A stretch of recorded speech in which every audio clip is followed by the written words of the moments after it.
pa po.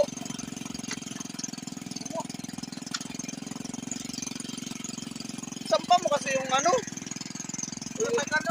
Ha?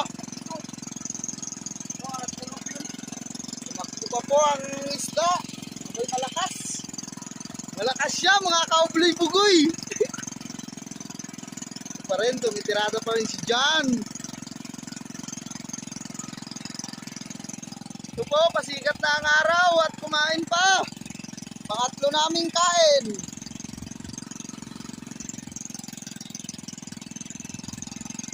Ibang lakas ng isda na to, medyo malaki.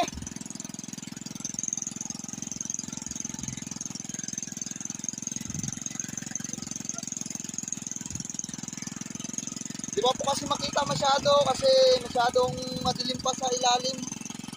Ayun lang siya oh.